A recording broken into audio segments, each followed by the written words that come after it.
Los personajes bíblicos nos enseñan a conocer el plan divino de Dios. Guadalupe Radio presenta la videoserie Personajes de la Biblia con el Padre Mariano de Blas. Una producción original disponible solo en las aplicaciones de Guadalupe Radio.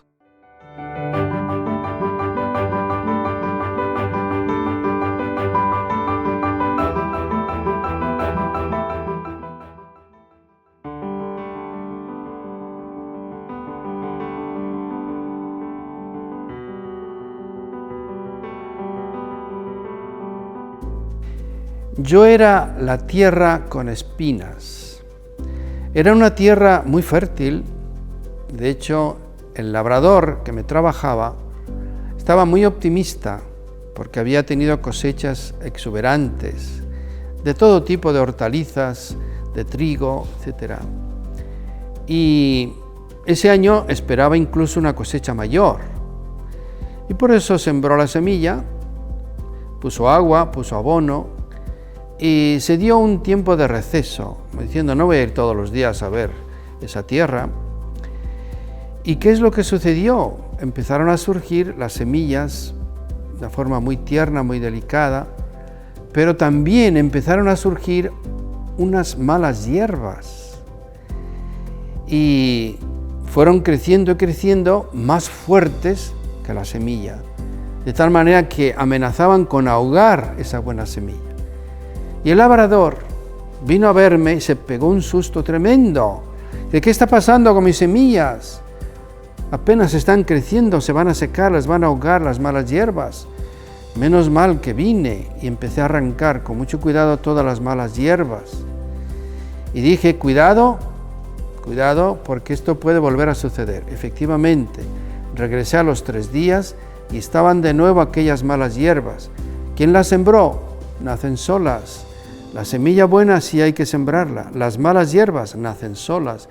Y entonces decidí ir todos los días a revisar la tierra. Y cada vez que surgía una planta nefasta, mala, la arrancaba. Y de esa manera pues, fueron creciendo poco a poco las buenas semillas. Y ese año pues no dieron el 100 por 1 que yo esperaba, dieron un 60. Pero menos mal que a tiempo arranqué las malas hierbas. Queridos hermanos, yo que soy esa tierra con espinas, les puedo dar algunas lecciones de vida.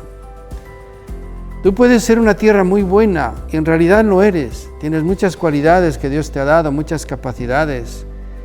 Pero si te descuidas, junto a esas capacidades van a surgir las malas hierbas, como son la pereza, el orgullo, la sensualidad, la envidia, la vanidad, etcétera, etcétera. Y esas malas hierbas se encargarán de aniquilar, de matar la buena semilla. Por eso tienes que hacer lo que yo hacía, arrancarlas constantemente para que la buena semilla crezca y produzca, si no el 100 por 1, por lo menos el 60 o el 30 por 1. Hay mucha gente como yo, hay mucha gente buena entre ustedes, gente que tiene grandes propósitos, grandes metas en la vida. Quisieran ser santos, quisieran ser buenos ciudadanos, buenos padres, buenas madres, buenos hijos. Pero ahí está la cizaña, ahí están las malas hierbas que crecen simultáneamente. No hace falta sembrarlas, la semilla buena sí, pero las malas hierbas no es necesario sembrarlas, nacen solas. Y si tú no las arrancas, acabarán con la buena semilla. De hecho, cuánta gente buena realmente se ha destruido, se ha aniquilado y se ha fiado de que era buena tierra. Y cuando han ido a visitar esa tierra, han visto unas hierbas malas, cardos, una cantidad de cosas malas, además bichos ahí entre todas las malas hierbas. ¿Y la buena semilla dónde está? ¿Dónde está la buena semilla? Se murió. Lástima de tantas personas que son buena tierra, excelente tierra, que podía dar excelentes cosechas, pero por culpa de las malas hierbas que no se arrancaron a tiempo, quedan convertidas en un erial. Entonces, aprender la lección para la próxima cosecha, vigilar diariamente las malas hierbas.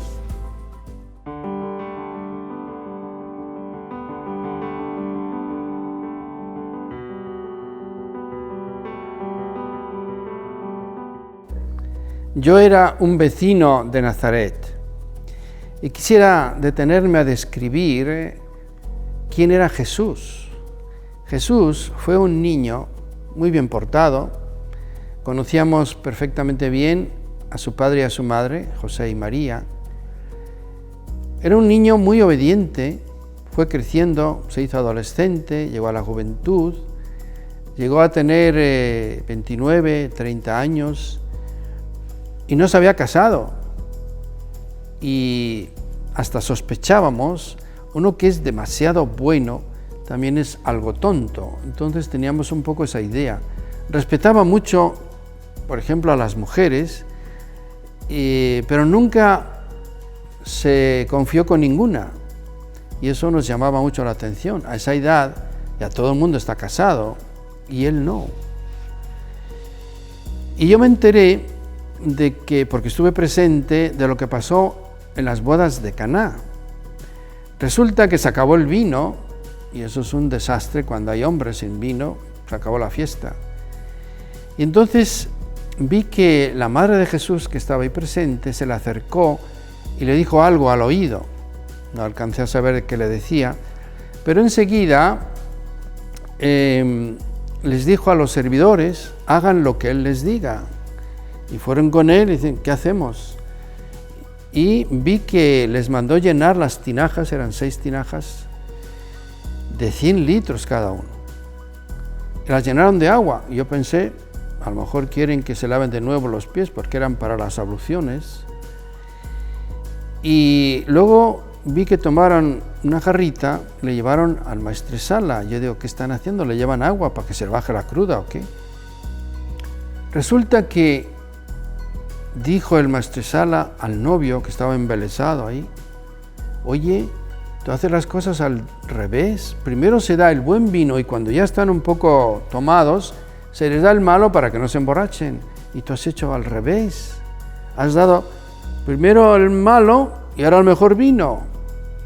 Entonces yo me acerqué a las tinajas a ver qué estaba pasando y vi que habían cambiado de color. Era vino. Y volví a probarlo. Estaba mejor que el otro vino. Y digo, a ver, aquí hay una brujería o qué es lo que está pasando. Pues bueno, que venga a su pueblito y que ahí haga brujerías o milagros. Ojalá que todo el agua que hay en mi aljibe lo convierta en vino. Entonces un día fue a la sinagoga y todos estamos esperando algo espectacular, que hiciera algún milagro como había hecho en Caná, etc. Y simplemente leyó el profeta Isaías y dijo, ningún profeta es bien recibido en su patria. Y nos sacó 2 episodios que nos llenaron de coraje. El de la viuda de Sarepta, que el profeta Elías como que dejó el pueblo escogido y se fue a Sarepta con una viuda, una pagana. Y lo mismo sucedió con Naamán el sirio, que era un leproso que curó a Eliseo y sin embargo no curó a ningún otro en Jerusalén. Eso nos hizo, gritar, levantarnos y todos a una voz, agarrarlo y a empellones lo llevamos hasta la falda del monte, con la idea de despeñarlo. Alguien había dicho que Nazaret era un pueblo de mala fama. Pues bueno, creo que lo demostramos. En vez de presumir de tener un ciudadano que hacía milagros, que hablaba muy bien, quisimos matarlo. Realmente nos merecíamos ese epíteto. Yo supe después que uno de sus discípulos dijo, de Nazaret puede salir algo bueno. Claro, esa es nuestra forma de comportarnos. Y también supe que quiso hacer milagros en el pueblito. Todos los pueblitos hay enfermos, ahí está el loquito, el otro, el sordo y tal. Y no pudo. ¿Y saben por qué? Por nuestra falta de fe. Éramos muy brutos y no teníamos fe y quisimos matarlo. Por eso aunque él tenía unas ganas enormes de hacer milagros, porque antes no podía porque no había llegado su hora, pero yo creo que él estaba esperando ese momento para decir: todos los enfermos del pueblito están curados.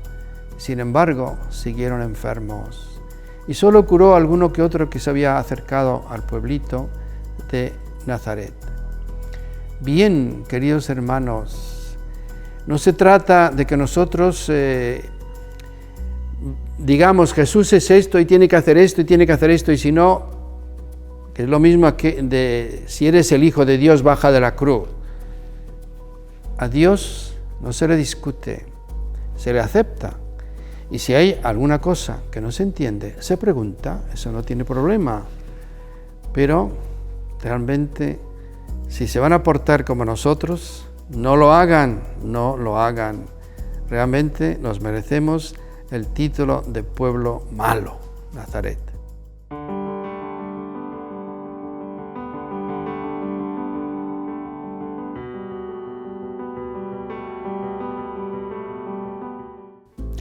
Yo soy el buen samaritano. Sale mi nombre en una parábola de Jesús. Resulta que iba yo con mi burrito por un camino y vi que delante de mí iban caminando un sacerdote del templo y un levita. Y en un recodo del camino escuché unos quejidos. Me acerqué y vi a un pobre hombre a quien los ladrones lo habían robado, lo habían golpeado y dejándolo medio muerto. Entonces me dio compasión, me dio tristeza y dije: bueno, yo no soy médico, pero pues tengo vino y aceite, y traté de curarle las heridas y lo subí a mi cabalgadura, al burrito, y pian pianito llegamos a la posada y le dije al posadero: por favor, cuida de este hombre, te dejo aquí 2 denarios y si gastas más, a mi vuelta te doy lo que has gastado. Este hombre me miró con un agradecimiento tan grande y me contó: mire, yo vi pasar por ahí un levita y miró, puso cara de no tengo tiempo y siguió. Y también un sacerdote y miró y hasta le di asco y escupió en el suelo y siguió adelante. Y tú, que eres un extranjero, tú que eres un samaritano, te has parado a cuidar de mí, no sabes cuánto te lo agradezco. Bien, pues esta es una parábola que contó Jesús.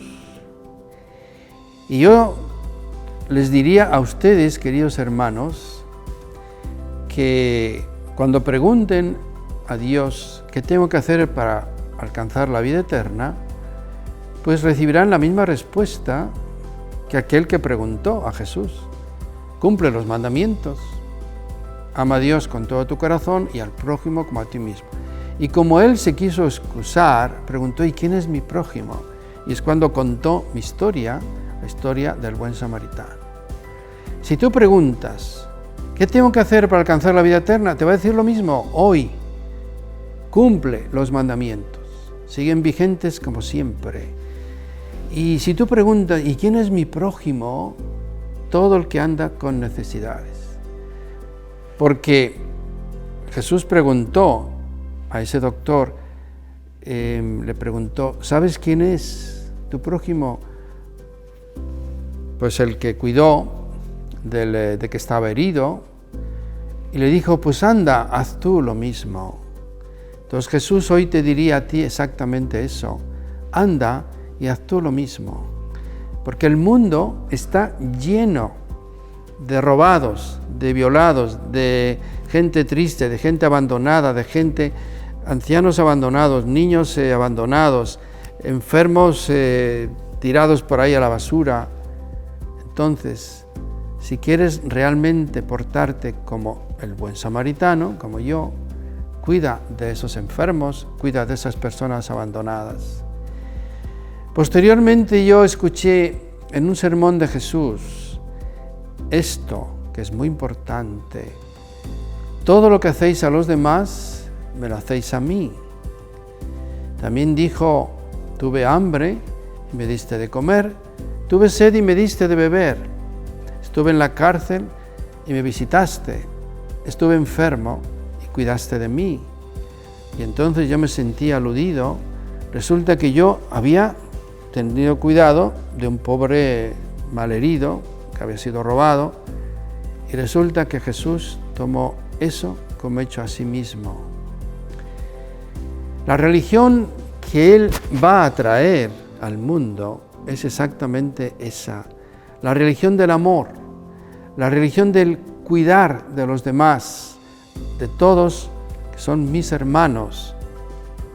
Y Él se lo toma tan en serio que dice: venid, benditos de mi Padre, a tomar posesión del reino de los cielos, preparado para vosotros desde el principio del mundo. Porque tuve hambre y me disteis de comer, tuve sed y me disteis de beber. Pero ¿cuándo te vimos? ¿Te acuerdas cuando curaste de aquel hombre malherido que estaba al pie del camino? Conmigo lo hiciste. Cuando tú has hecho un acto de caridad con alguna persona, conmigo lo hiciste.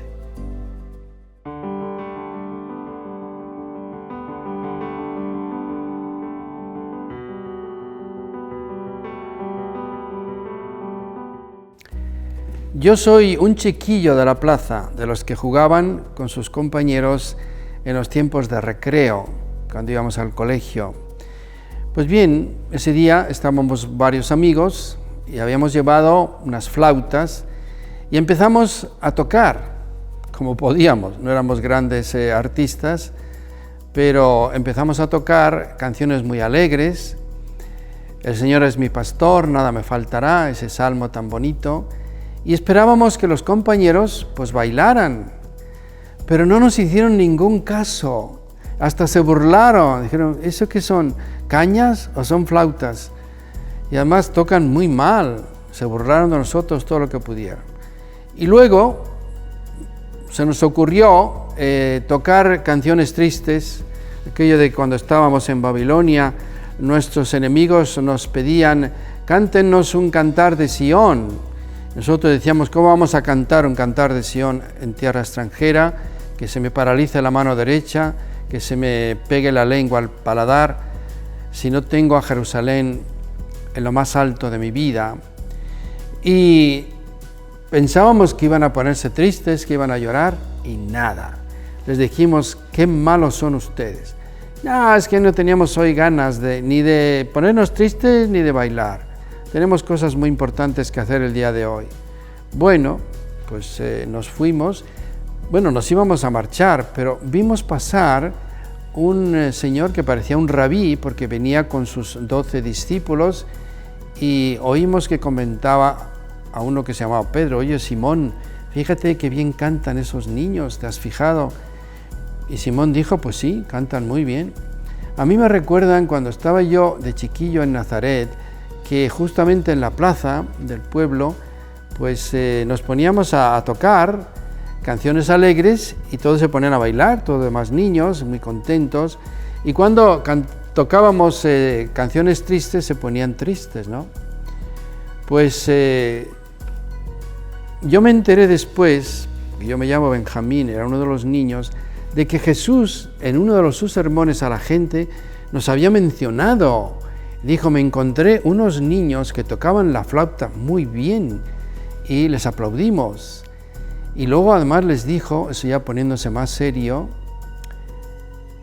les hemos tocado la flauta y no han bailado. Les hemos cantado canciones tristes y no se han puesto tristes, no se han puesto a llorar. Y todo esto tiene una aplicación. Fíjense, Jesús lo tomó en serio aplicándolo a su gente. Pero esto tiene aplicación también para nosotros.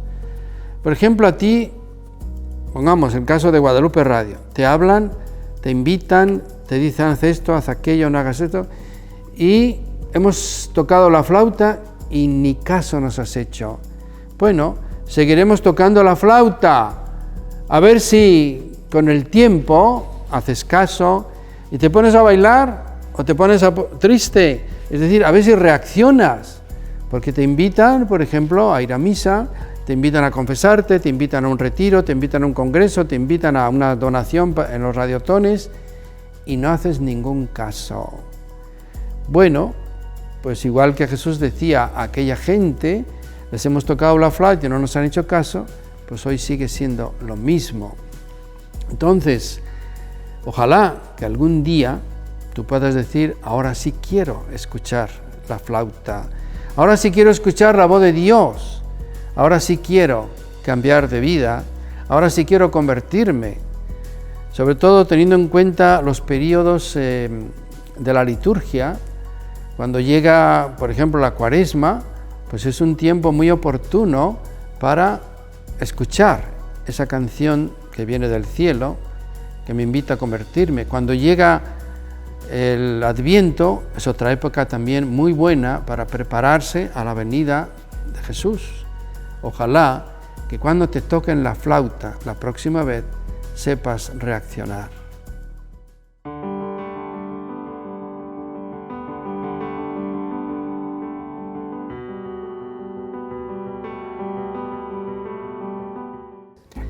Yo soy el siervo que enterró el talento. Resulta que el señor con el que trabajábamos iba a hacer un viaje al extranjero y entonces nos repartió parte de su dinero para que lo pusiéramos a producir, y a uno de los compañeros le dio 5 talentos, a otro 2 y a mí me dio 1. Y entonces, ¿cuál fue nuestra manera de reaccionar? El que tenía 5 talentos se puso a trabajar, pero duro, tanto así que yo sentía compasión de él. Oye, no te tomes las cosas tan en serio, con que no pierdas tu dinero es suficiente, y cuando venga el Señor se lo entregas y ya. No, mira, yo prefiero que esté contento el Señor, no vaya a ser que... Y el de 2 estaba haciendo lo mismo, trabajando duro, y con el paso de los días me dijeron, mira, yo tenía 2, ahora ya tengo 4, y yo tenía 5, logré otros 5, tengo 10. ¿Y tú cómo te ha ido? No, mira, yo me tomo las cosas con calma, me estoy dando la buena vida. Total, he guardado el talento y cuando llegue el Señor se lo entregaré sano y salvo. Y bueno, tú verás. Y efectivamente yo me dediqué a la buena vida, a beber, a comer, a pasarlo bien. Y tenía compasión de mis pobres compañeros que estaban sudando tinta, estaban envejeciendo de tanto trabajar con el talento. Pobrecillos, allá ellos. Y llegó el Señor después de mucho tiempo y nos llamó a cada uno, y el de 5 talentos se presentó muy eufórico. Señor, me diste 5 talentos, he trabajado con ellos y tengo otros 5, tengo 10. Y el Señor le dijo, siervo bueno, magnífico, muy bien hecho, has sido fiel en lo poco, pues ahora vas a ser en lo grande, vas a ser un gran administrador mío. Y el de 2 se presentó, dice, bueno, me diste 2, hice lo que pude y conseguí otros 2. Le dijo lo mismo, muy bien, siervo bueno y fiel, porque has sido fiel en lo poco, serás ahora grande en la administración. Y luego me tocó a mí presentarme, yo iba un poco nervioso y le dije, bueno, Señor, yo sé que tú recoges donde no has sembrado y cosechas donde no has puesto la semilla, por eso tenía miedo y entonces enterré el talento y aquí lo tienes, Señor, aquí lo tienes. Y me miró con cara así muy severa, siervo, malo, perezoso, ¿por qué no pusiste mi dinero en el banco para que al regreso yo lo hubiera recibido con intereses? Quítenselo y dénselo al que tiene 10. Y claro, los demás dijimos, pues ya tiene 10, mejor dénselo al que tiene 2 para que tenga un poquito más. Dice, no, al que tiene se le dará y abundará, y al que no tiene o tiene muy poco se le quitará aún eso que tiene. Y todo esto tiene una interpretación, o sea, hay que ver por qué piensa así el Señor, que en este caso es Dios. Al que tiene una gran fe, un gran valor, una gran confianza, grandes virtudes, se las aumenta. Y al que tiene un poquito de fe, un poquito de esto, un poquito, le quitará incluso eso poco. A Dios le encantan los que se lanzan, los valientes, los que cruzan la raya, los que se arriesgan. Y por eso decía, el reino de los cielos se gana luchando y solo los que luchan lo arrebatan. Los flojos, los perezosos, no entrarán en mi reino. Por eso hay que aprender la lección. Si a mí nuevamente me dan un talento, lo voy a poner a producir. Tú piensa cuántos talentos te ha dado Dios, qué has hecho con ellos, porque un día te van a pedir cuentas. Si has hecho como el primero y segundo siervo, te van a felicitar, pero si has enterrado los talentos, como hizo el tercero, como hice yo, te van a regañar, te lo van a quitar y te vas a ir a las tinieblas exteriores. Gracias por acompañarnos en un capítulo más de Personajes de la Biblia con el Padre Mariano de Blas. Esta fue una producción original de Guadalupe Radio, disponible solo en sus aplicaciones. Comparte este contenido y ayúdanos a multiplicar la bendición.